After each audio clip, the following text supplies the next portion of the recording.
السلام عليكم ورحمة الله وبركاته. الشما وردفتوتا في كبجمتوتا channel رزان أوروتو وردفتوتا في كبجمتوتا كيا وروني سبسكرايب gochuu maatii kan koo taatan viidiyoo koo yoo ilaaltan laayik godhaa. Warroonni viidiyoon kan koo ilaaltan isin qaqqabee subscribe laayik gochuun share gochuun na bira dhaabbadhaa na jajjabeessaa isiniin jedha. Hordoftoota fi kabajamtoota kiyya har'a waa'ee viitaamin E yookiin viitaamin A bal'inaan kan qabadhe hanga takka isiniif ibsuudha. Hordoftoota fi kabajamtoota kiyya naannoo biyya biraa yookiin ammoo ummatoota dubartoota biyya biraa yookiin akkasuma mootuyyuu saba biraa biratti viitaamin E beekamaa fi akkasuma kan baay'inaan fayyadamanidha jireenya isaanii keessa seensisanii. Viitaamin E yookiin viitaamin A afaan kennan jechuudha. Akkuma beekamu rifeensa laaffisuuf, rifeensa bubuqaa dhaabuuf, rifeensa ciccita dhoorguuf, akkasuma rifeensa keenya nu dheerissuu fi forforii nurraa hir'isuuf. Hordoftoota fi kabajamtoota kiyya gogaa keenya kan shuntuure diriirsuuf, gogaa keenya kan wannuma taheyyuu jechuu finniisa yaase gurraachate maadaatii tahe nyaara keenya kan caccabu kan nurraa luqqa'e nu deebisuuf. Hordoftoota fi kabajamtoota kiyya haaluma argitan kanaan vaaziliinii dabaltanii barbaadan, zayitii feetanii dabaltanii barbaadan, kireema feetanii dabaltanii fuula keessan dibattanii rifeensa keessan dabalatanii viitaamin E yookiin viitaamin A rifeensarraa hanga quba lukaarraa hanga rifeensa mataatti kan faayidaa nuuf qabu.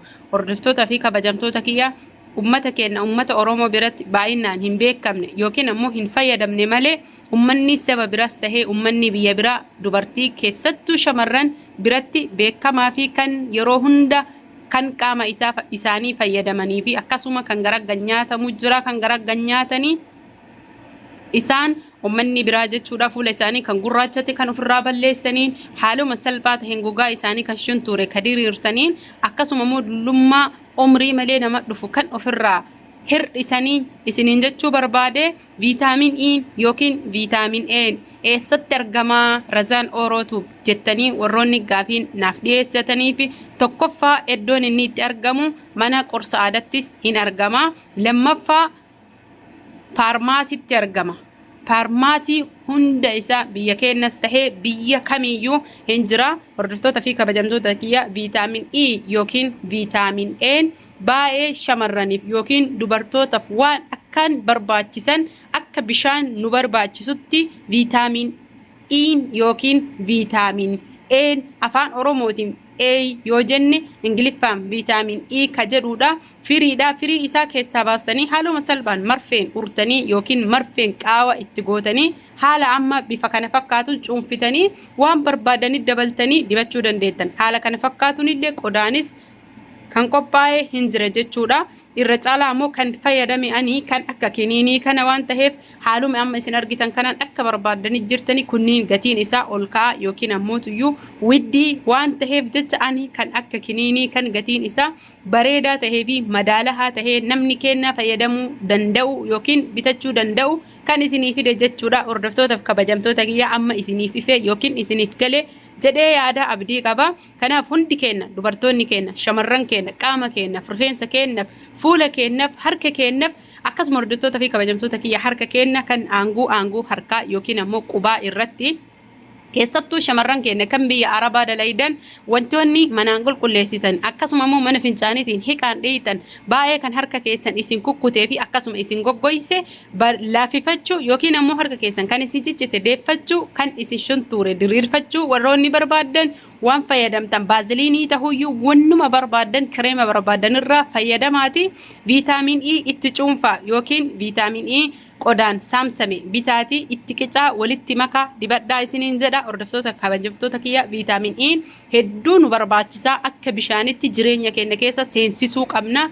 Keessaafuu shamarran Oromoo irra deddeebi'ee kan an isiniif dhaamu bishaan tokkoffaa dhugaa akkaan bishaan dhugaa. Hordoftoota fi kabajamtoota kiyya Razaan Oorootu doktora yookiin ammoo tuyyuu waan addaa kan isin barsiiftu osoo hin tahin wama namni hundi fayyadamu akkasuma ammoo tuyyuu sabni guutuun fayyadamu kan fiddee isiniif qoodduudha. Bishaan sirriitti haa dhuynu shamarran keenya viitaamin E haa fayyadamnu viitaamin E liqimsuu yookiin ammoo tuyyuu kan garaggadi fudhannu yoo dadhabnee jenne kan dibannu haa fayyadamnu haaluma salphaa taheen eenyumayyuu tahee jechuudha kan kiniinii akka amman isinii fidetti haala salphaadhaan kireema niiviyaa wajjin akkasuma ammoo tuyyuu viidiyoo dabreerra kan isinii gabaabsee hojjedhe kireema barbaadan wajjin walitti maytanii yoo fuula keessan yookiin qaama keessan dibattan maadaatillee fedhii rabbiitiin isinirraa balleessaa.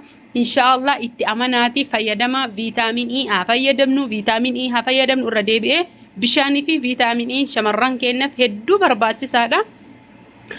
Gadi fageenyaan kan qorattan yoo ta'e viitaamin E namni guutuun bilbila harkaa qabdanii bilbila keessan irratti bahaa barreessaa akka barbaadanitti laalaa viitaamin E maaliif akka nu fayyadu viitaamin E faayidaa maal nuu qaba shamarraniif maaf jetti Razaan Orootuub.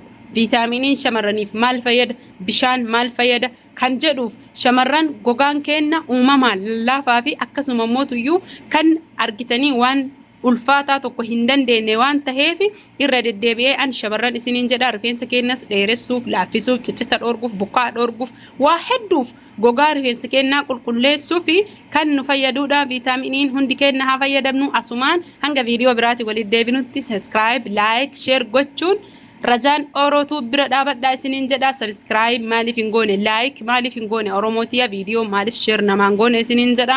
Hundi keessanuyyuu galatooma garuu kan ani isiniif himu bishaan sirriitti barbaachisaadha. Bishaan dhugaa yoo xiqqaatee jedhee burcuqqoo 8 gadiin dhuginaa isiniin jedha. Shamarran Oromoo guutuun warri afaan kiyya dhageettan nagahatti horaa bulaa Oromoo guutuun isin jaalladha.